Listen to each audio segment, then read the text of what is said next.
नाजरीन, मैं साजिद भट्टी और आप देख रहे हैं हमारी सीरीज़ कहानी पाकिस्तान की।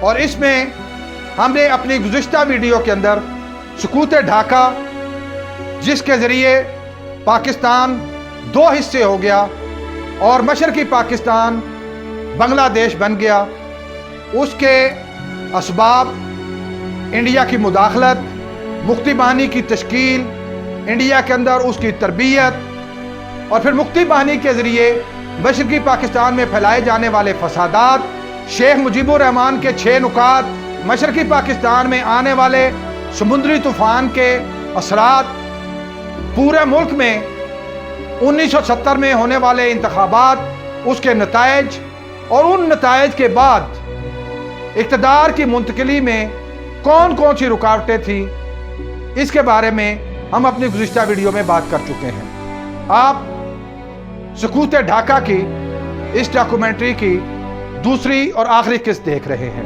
अगर ये वीडियो आपको पसंद आ रही है तो इसको लाइक कीजिए, शेयर कीजिए और मज़ीद मालूमाती वीडियोस हासिल करने के लिए चैनल को सब्सक्राइब कर लीजिए और बेल आइकन को दबाइए। नाज़रीन, जुल्फ़िकार अली भुट्टो ने 28 फरवरी 1971 को लाहौर मीनार पाकिस्तान के जलसा आम में तकरीर करते हुए 3 मार्च को ढाका में होने वाले कौमी असम्बली के इजलास में शिरकत से इनकार कर दिया और उन्होंने मजीद ऐलान किया कि अगर कोई रुकन असम्बली उस इजलास में गया तो उसकी टांगें तोड़ दी जाएंगी। इसी मुकाम पर उधर तुम इधर हम का नारा जुल्फ़िकार अली भुट्टो से मंसूर हुआ। जुल्फ़िकार अली भुट्टो के इस ऐलान के बाद ढाका में होने वाले इजलास को गैर मुअय्यना मुद्दत तक मुलतवी कर दिया जाता है।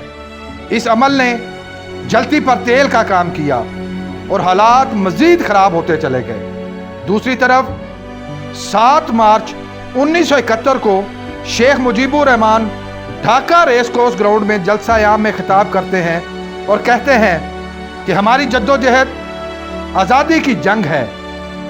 मुझे इस्लामाबाद की सड़कों पर हमारी पटसन की बू आ रही है। दोनों तरफ की सियासी लीडरशिप की इस तरह की शोला बयानियां हालात को मजीद खराब करती जा रही थीं। मशरक़ी पाकिस्तान के अवाम उस डगर पर चल निकले कि जिसका अंजाम इंतहाई भयानक था, जबकि दूसरी तरफ भारत भी मौका के इंतजार में था। उसने मुक्ति बाहिनी और राह के एजेंटों के जरिए फसादात की आग को मजीद हवा दी। सरकारी इमलाक जलाई जाने लगी, फौजी काफिलों पर हमले होने लगे, बेगुनाह आवाम का कत्लेआम शुरू कर दिया गया। 1947 को भारत के सूबा बिहार से हिजरत करके बांग्लादेश में आने वाले मुसलमान उनका निशाना बने। बिहार के इन मुहाजिरीन को बिहारी कहा जाता है और इन फसादात में हजारों बिहारियों का कत्लेआम कर दिया गया। सरकारी मुलाजमीन को हुकूमती अमूर की अंजाम दही से रोक दिया गया। उस वक्त के मिलिट्री एडवाइज़र बराए मशरक़ी पाकिस्तान मेजर जनरल राव फरमान अली को शेख मुजीबुर रहमान के पास मुज़ाकरात के लिए भेजा जाता है। वो सुकूत ढाका के बाद एक इंटरव्यू में उस मुलाकात के अहवाल बताते हुए कहते हैं, मेरी शेख मुजीबुर रहमान से तन्हाई में मुलाकात हुई। मैंने शेख मुजीबुर रहमान से पूछा कि कोई रास्ता है जिससे पाकिस्तान को बचाया जा सके, तो उसने हाँ में सर हिलाया। इसी दौरान मुझे कमरे के बाहर खिड़की के करीब एक साया नजर आया। मैंने शेख मुजीब से कहा, लगता है कोई हमारी बातें छुप कर सुन रहा है। शेख मुजीब ने मेरी बात को रद्द कर दिया। फिर गुफ्तगू का सिलसिला चल निकला। मुझे फिर बाहर कोई साया महसूस हुआ। मैंने शेख मुजीब से फिर कहा, कोई हमारी बातें छुप कर सुन रहा है। वो उठा, उसने दरवाज़ा खोला तो बाहर ताजुद्दीन अहमद खड़ा था।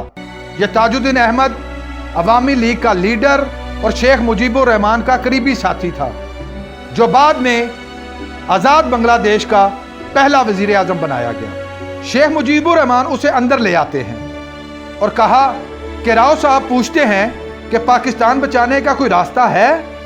इस पर ताजुद्दीन जवाब देता है कि अब बहुत देर हो चुकी है, मगर फिर भी अगर फौज वापस चली जाए मुल्की आइन मुअत्तल कर दिया जाए और दोनों असम्बलियाँ अलग अलग आइन बनाएं जिनको बाद में मुश्तरका इजलास में एक कर दिया जाए, तो फिर शायद पाकिस्तान के इकट्ठे रहने की कोई सूरत निकल सकती है। राव फरमान ने कहा कि मैं समझ गया कि ये फेडरेशन की बजाय कन्फेडरेशन का आइडिया देना चाहते हैं। ताजुद्दीन अहमद शेख मुजीब को मुखातिब करके कहता है कि जैसा मैंने कहा है ऐसा होगा नहीं, मगरबी पाकिस्तान वाले मरते दम तक इक़्तिदार बंगालियों को नहीं देंगे। राव फरमान कहते हैं कि मैं समझ गया कि इसकी डोर किसी और के हाथ में है और वो ताकत मसले का हल नहीं चाहती, उसकी मुराद भारतीय हुकूमत थी। बदअमनी और कत्ल गारत गरी के इन हालात में वफाकी हुकूमत के पास दो ही रास्ते बचते थे। एक ये कि वो हालात को अपनी डगर पर चलने देती और अवाम को यूं ही मरने देती, नतीजा जो भी निकलता, या फिर दूसरा रास्ता ये था कि वो शरपसंद अनासर को सख्ती से कुचलती, रियासती रिट कायम करते हुए अवाम की जिंदगियों को बचाती। फिर 21 मार्च 1971 को मशरकी पाकिस्तान में शरपसंदों के खिलाफ फौजी ऑपरेशन सर्च लाइट का आगाज कर दिया जाता है। शरपसंदों की गिरफ्तारियां शुरू हो जाती हैं। इसमें बहुत से शरपसंद मारे भी जाते हैं, जबकि दूसरी तरफ शरपसंद भी अपनी कार्रवाइयों को तेज कर देते हैं।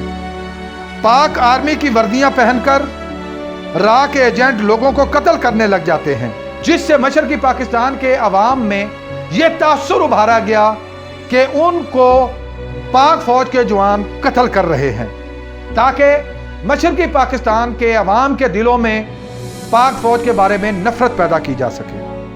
फौज की नकलो हरकत को रोकने के लिए कई पुल धमाका खेज मवाद के साथ उड़ा दिए गए। सरकारी गाड़ियों को पेट्रोल की फराहमी रोक दी गई। मुनहरफ फौजियों की क़यादत में मुक्ति बानी के 11 जोन बना दिए जाते हैं ताकि फौजी ताकत को तकसीम किया जा सके। ताजुद्दीन अहमद ऑपरेशन शुरू होते ही भारत के एक कस्बे में चला जाता है, जिसे बाद में मुजीब नगर का नाम दिया गया। 14 मार्च को जुल्फ़कार अली भुट्टो का अखबारात में एक बयान छपता है कि अब पाकिस्तान में एक नहीं 2 वज़ीर आज़म होंगे। इस बयान से मशरकी पाकिस्तान के अंदर मज़ीद इश्तियाल फैला। 23 मार्च 1971 को अवामी लीग यौम पाकिस्तान को यौम स्याह के तौर पर मनाने का ऐलान करती है। 26 मार्च 1971 को एक मुनहरफ फौजी मेजर ज़ियाउर रहमान चिटागांग में मुक्ति बानी के एक रेडियो के जरिए बांग्लादेश की आज़ादी का ऐलान कर देता है। इसी ज़ियाउर रहमान को बाद अज़ां आज़ाद बांग्लादेश का सदर, जबकि उसकी बीवी खालिदा ज़िया को बांग्लादेश का 2 मरतबा वज़ीर आज़म बनाया जाता है। भारत की वज़ीर आज़म इंदिरा गांधी फौरी तौर पर इस ऐलान की तायीद कर देती हैं। ऐलानात का यह सिलसिला रुकता नहीं। 17 अप्रैल को ताजुद्दीन अहमद भारत में बैठकर बांग्लादेश की जला वतन हुकूमत का ऐलान कर देता है। वो खुद को वज़ीर आज़म और जनरल उस्मानी को मुक्ति बाहिनी का कमांडर इन चीफ मुकर्रर करता है।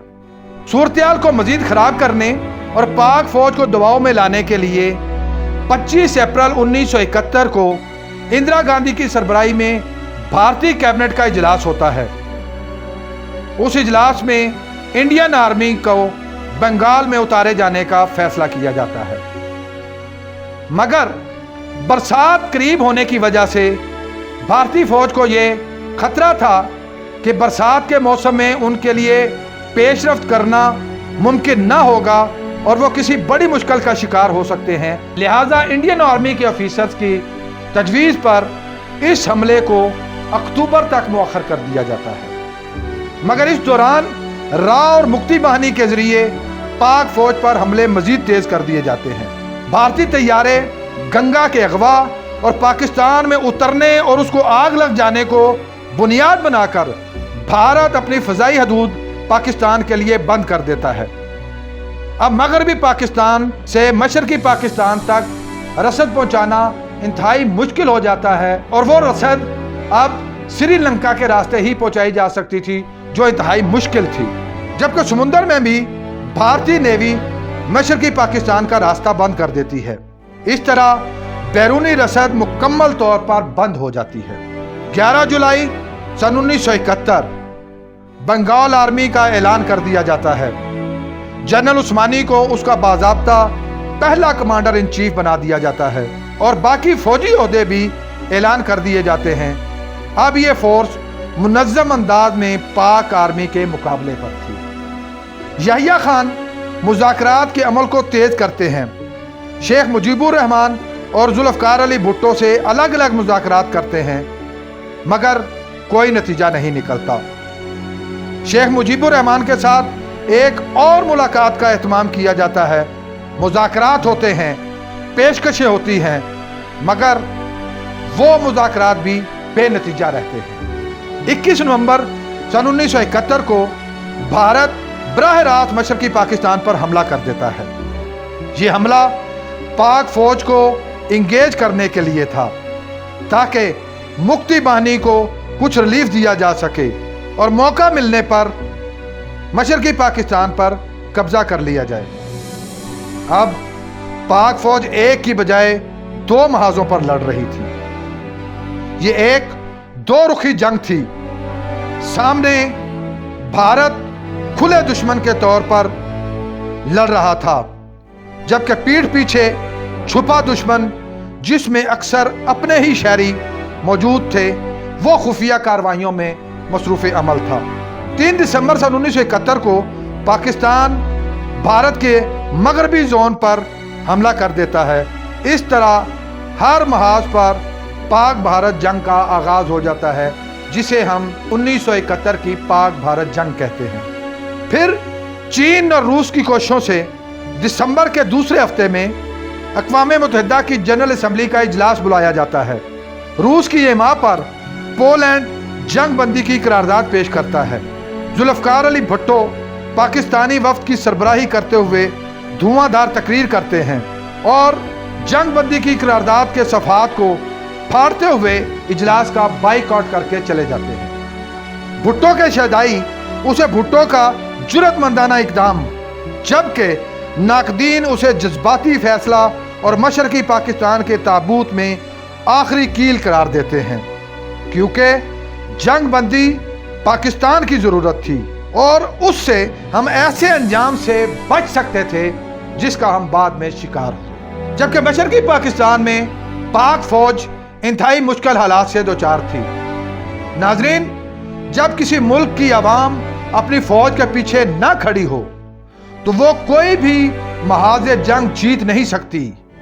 यही कुछ मशरकी पाकिस्तान में पाक फौज के साथ हुआ। जनरल असम्बली में करारदाद फाड़ने के वाकया के अगले रोज ही 16 दिसंबर सन 1971 को पाक फौज ईस्टर्न जोन के कमांडर जनरल अमीर अब्दुल्ला नियाजी भारतीय फौज के सामने हथियार डाल देते हैं।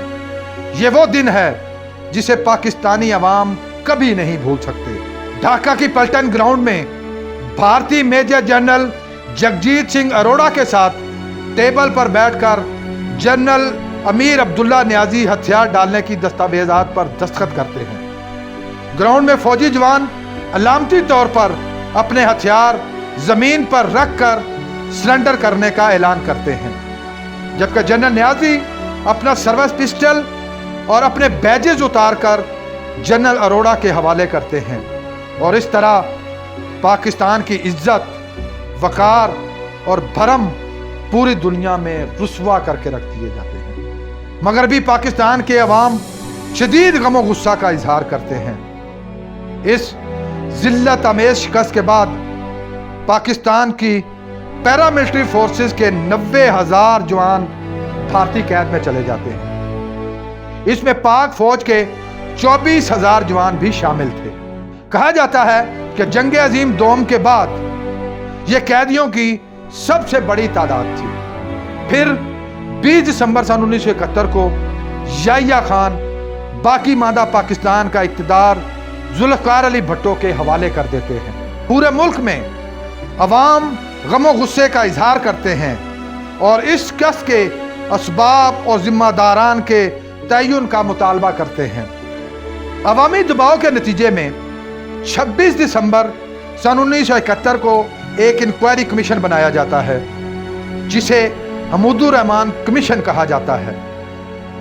اس کمیشن میں mister justice Hamood ur-Rahman chief justice of Pakistan سربراہ کے طور پر، mister justice Anwar ul-Haq Lahore high court کے چیف جسٹس ممبر کے طور پر، مسٹر جسٹس طفیل علی عبد الرحمان سندھ اور بلوچستان کی طرف سے چیف جسٹس بطور ممبر، جبکہ اس کمیشن کی سفارش پر لیفٹیننٹ جنرل ریٹائرڈ الطاف قادر بطور ملٹری ایڈوائزر اور مسٹر ایم اے لطیف اسسٹنٹ رجسٹرار سپریم کورٹ بطور سیکرٹری شامل کر لیے جاتے ہیں۔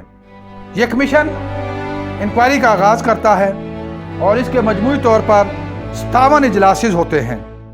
213 افراد کے بیانات قلم بند کیے جاتے ہیں، جبکہ اس میں آرمی کے 61 حاضر سروس اور 27 ریٹائرڈ، ایئر فورس کے 39 حاضر سروس، 6 ریٹائر، نیوی کے 14 حاضر سروس، 7 ریٹائرڈ، سول ملازمین کے 17 حاضر سروس، 6 ریٹائر، جبکہ 23 سیاسی لیڈرز، 3 صحافی اور 10 عوامی نمائندوں کے بیانات قلم بند کیے گئے۔ یہ انکوائری مکمل ہونے پر اس کے ساتھ 374 دستاویزات اور 4000 صفحات کی رپورٹ تیار کی گئی۔